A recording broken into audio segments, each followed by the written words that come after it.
আসসালামু আলাইকুম। প্রিয় দর্শক, আমরা সকলেই সূরা ফালাক এবং সূরা নাস পড়ি, কিন্তু আমরা আসলে কেউই জানি না যে সূরা ফালাক এবং সূরা নাস কেন নাজিল করা হয়েছে, বা এর গুরুত্বটা কি, বা এর ফজিলতটা কি। এ বিষয়ে কথা বলার জন্য আমাদের সাথে আছেন আমাদের প্রিয় দাদু। দাদুর মুখ থেকে আমরা জানবো যে সূরা ফালাক কেন নাজিল করা হয়েছে, এই সূরা ফালাকের ফজিলত কি। দাদু, আপনার কাছে আমার প্রথম প্রশ্ন, সেটা হচ্ছে সূরা ফালাক এবং সূরা নাস এর এর যে শানে নুজুল, এই শানে নুজুলটা কি? ওয়ালাইকুম আসসালাম ওয়া রাহমাতুল্লাহি ওয়া বারাকাতুহু। দাদু, এর শানে নজুলটা খুবই সহজ।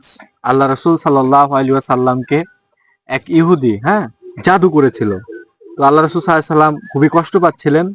তখন এই জাদু থেকে শিফা বা রক্ষা পাওয়ার জন্য আল্লাহ তাআলা কিন্তু এই সূরাতুন নাস এবং সূরাতুল ফালাক এটা অবতীর্ণ করেছেন।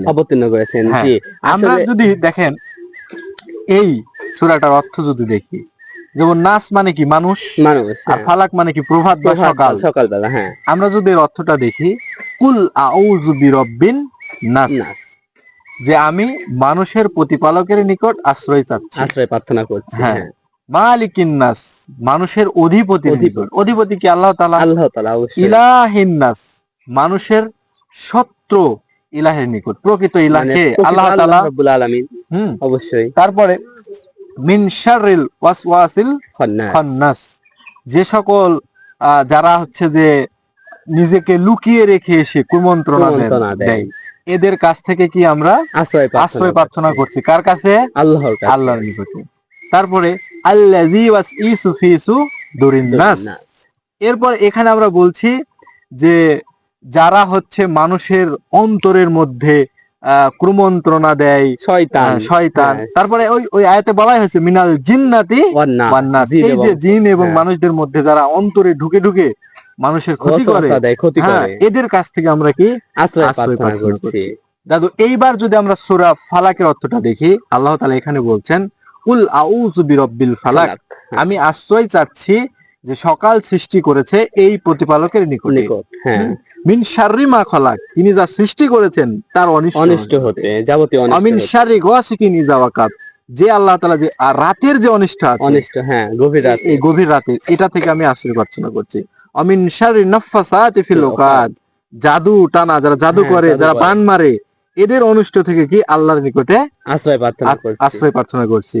আমিন শাররি হাসিদিন ইযা হাসাদ, এবং যে আমাদের হিংসুকের যে অনিষ্ট আছে, সেটা থেকে আমি কি আল্লাহর নিকট থেকে আশ্রয় প্রার্থনা করছি। তাহলে দেখো দাদু, এখানে কয়টা আয়াত হলো? এখানে 11টা আয়াত হলো। আল্লাহ রাসূল সাল্লাল্লাহু আলাইহি ওয়াসাল্লামকে কিন্তু যে ইহুদিটা এই যে জাদু করেছিল, মুনাফিক, ও কিন্তু 11টাই কি গিট দিয়েছিল। এই 11টা সূরা আয়াত যখন তেলাওয়াত করা হলো, তখন এই 11টা গিটই কি খুলে গেল।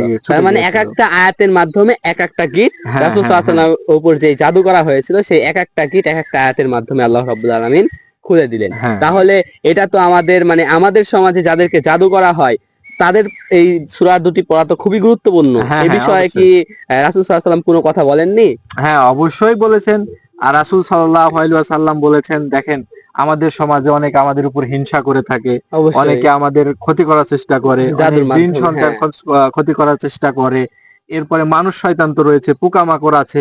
তো আল্লাহ রাসূল সাল্লাল্লাহু আলাইহি ওয়াসাল্লাম একটা হাদিসে বলছেন যে কোন ব্যক্তি যদি সকাল সন্ধ্যা সূরা ইখলাস, সূরা নাস, সূরা ফালাক 3 বার করে যদি পাঠ করে, কখন? সকাল এবং সন্ধ্যা, তাহলে এই সকাল সন্ধ্যার মধ্যে যে সময়টুকু রয়েছে, এই সময়ের মধ্যে মানুষ শয়তান, জিন শয়তান, পোকামাকড় তার কোনো ক্ষতি করতে পারবে না। এক কথায় আল্লাহর সৃষ্টি যত অনিষ্ট আছে, সেই অনিষ্ট ওই ব্যক্তির, যে ব্যক্তি পাঠ করবে, তার কোনো ক্ষতি করতে পারবে না। তাহলে এটা কি আমরা ঘুমানোর পূর্বে পাঠ করতে পারবো? এত গুরুত্বপূর্ণ একটা সূরা। এটা ঘুমানোর পড়ার আগেও রাসূল সাল্লাল্লাহু আলাইহি ওয়াসাল্লাম এর থেকে একটা হাদিস এসেছে, যেমন আয়েশা রাদিয়াল্লাহু তাআলা আনহা, তিনি বলছেন যে রাসূল সাল্লাল্লাহু আলাইহি ওয়াসাল্লাম যখন ঘুমাতে যেতেন, তখন তিনি হচ্ছে যে দুই হাতটা এভাবে নিতেন, নেওয়ার পরে একত্রিত করতেন, করার পরে সূরা ইখলাস একবার পাঠ করতেন, সূরা নাস একবার পাঠ করতেন, সূরা ইখলাস একবার পাঠ করতেন, করার পরে এভাবে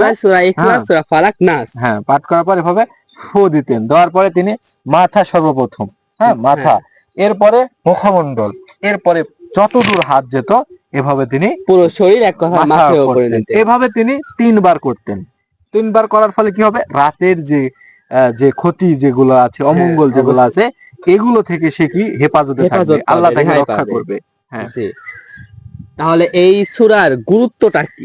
এই সূরা সম্পর্কে এই ফজিলত তো জানলাম, এই গুরুত্ব রাসূল সাল্লাল্লাহু আলাইহি ওয়াসাল্লাম কেমন গুরুত্ব দিয়েছেন এই সূরা সম্পর্কে? এটাকে অনেক বেশি গুরুত্ব দিয়েছেন। রাসূল সাল্লাল্লাহু আলাইহি ওয়াসাল্লাম বলেছেন যে মানুষ আল্লাহর কাছে আশ্রয় প্রার্থনা করবে, হ্যাঁ, এটার সর্বশ্রেষ্ঠ দোয়া হচ্ছে কি এই সূরা নাস আর সূরা ফালাক।